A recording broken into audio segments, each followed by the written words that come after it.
So President Biden is no longer just assessing the health of America's increasingly partisan electoral democracy after the turbulent Trump era, but he says the crisis is now global and he's looking for a way out of the quagmire. So he invites 110 countries to a democracy summit to explore the question of democracy as well as its importance and its development as a way of sort of recharging the batteries. Beyond the theory, practical democracy is of course interpreted in different ways by different nations.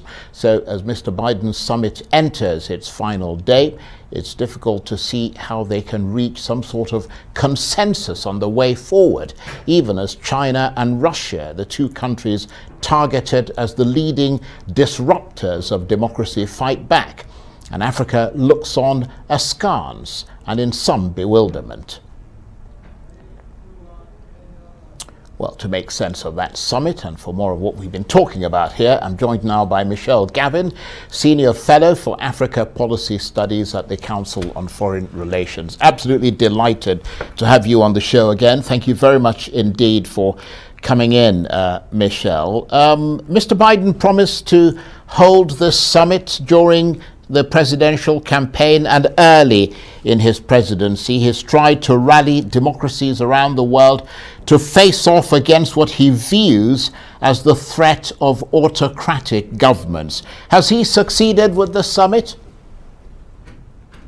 Well, I think that it's going to be impossible to assess the success of the summit for some time, because I think the administration's hope here is that they will sort of catalyze commitments on the part of other democracies to try and address some of the underlying issues that are making it easier for authoritarians to kind of strangle free expression, civil society, and cast a lot of doubt on the nature of a democratic model.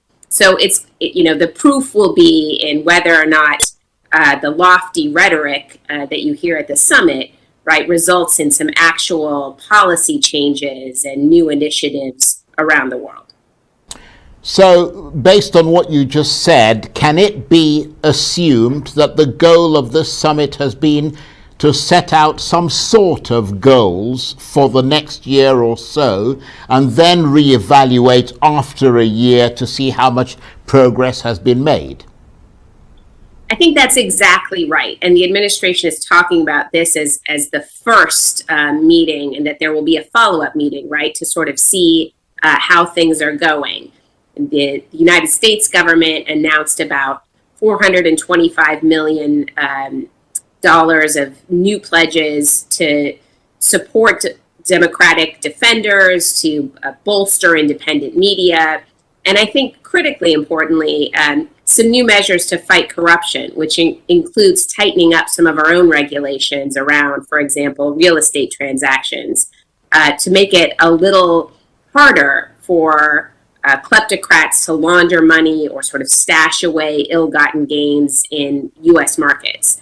So the idea is, I think, that the U.S. comes to the table with some commitments about things that we could do better, with the hope that then through conversation and dialogue, other countries too will take action beyond attending a virtual summit. Yes, good point. And $500 million apparently allocated to address corruption, press freedoms, and to support democracies around the world. But I guess the question is, what will that money be able to accomplish? Well, it's a great question. And I think, the administration's position to some degree is you don't know until you try. Certainly, there are kind of clearly designated goals for these different budget allocations. So you have things like providing legal defense funds for whistleblowers so that they can defend themselves in a court, that they can access good legal representation, similar types of funds for independent journalists.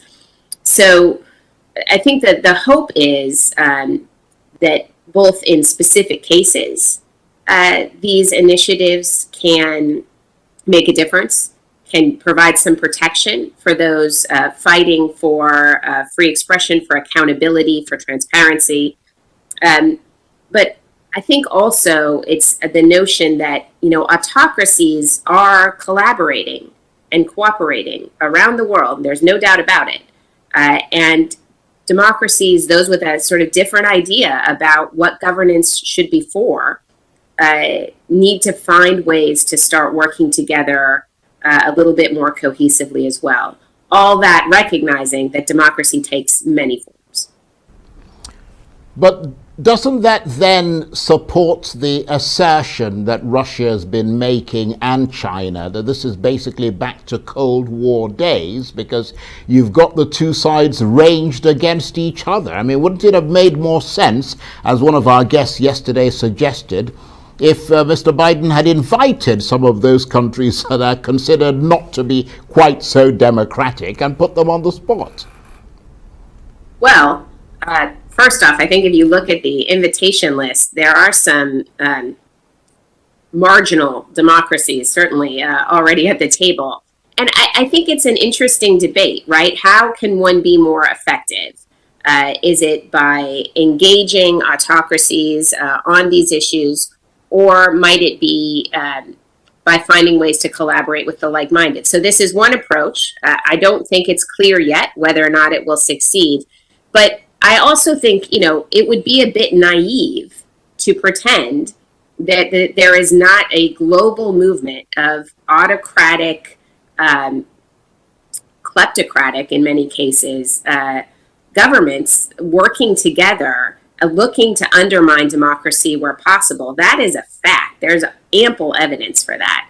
So I do think this is the administration sort of acknowledging that is happening and trying to find a positive way. So that the summit is not about attacking these countries who are pursuing autocracy, but it is about trying to strengthen a different model. So, given your experience in these matters, is it your sense that, given the deficiencies that we've seen in the last few years in American democracy, that America can lead an effective global response in this direction? Well, I think that is one of the most important and difficult questions. The Biden administration is clearly taking pains to acknowledge that our democracy is quite obviously flawed and under some duress here in the United States. And this is plain for the world to see. But so I think their theory of the case here is, well, then all the more important to redouble our efforts to protect this system of government that we have, and to share best practices with others who are also experiencing challenges and tensions. But that question of, are we approaching this with appropriate humility, I think is going to be a persistent one throughout the Biden administration's work on this, and any U.S. administration that takes this up going forward. There's a lot we need to do to get our own house in order, whether it's on corruption issues or, fundamental democratic rights like voting rights. So there's a tremendous amount to do here at home. The administration, I think, is trying to balance this notion of fixing what's wrong with our democracy and trying to assert some global leadership around this big question about governing ideals, and whether or not that's palatable to the rest of the world, I really think will depend on how much humility the administration is able to project, but more importantly, how much work we actually do to address the flaws in the United States itself. Yeah, but it could be argued that at least the United States is taking steps to try and correct whatever anomalies it detects. I mean, what about the other countries that have been taking part in this summit? The African countries, for example. I mean, you're a senior fellow for Africa Policy Studies at the Council on Foreign Relations. I mean, what are they doing to support democracy in their own backyard? Well, I am really actually looking forward to sort of the readout from this summit and the pledges that countries might make going forward, because you certainly have seen in a number of different contexts, right? States trying to protect whistleblowers, for example, to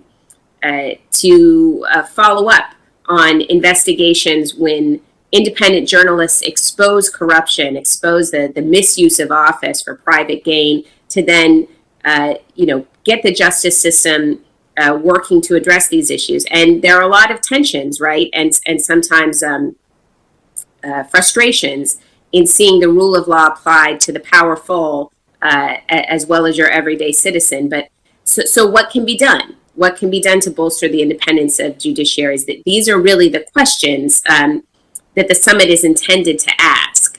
And so the proof, again, of whether or not this is sort of a rhetorical exercise or a meaningful step forward will be both in what the U.S. manages to get done domestically and internationally, but all the other attendees, when they come back for the next summit, what will they have to say for themselves? Thank you very much indeed, Michelle Gavin. She's a Senior Fellow for Africa Policy Studies at the Council on Foreign Relations.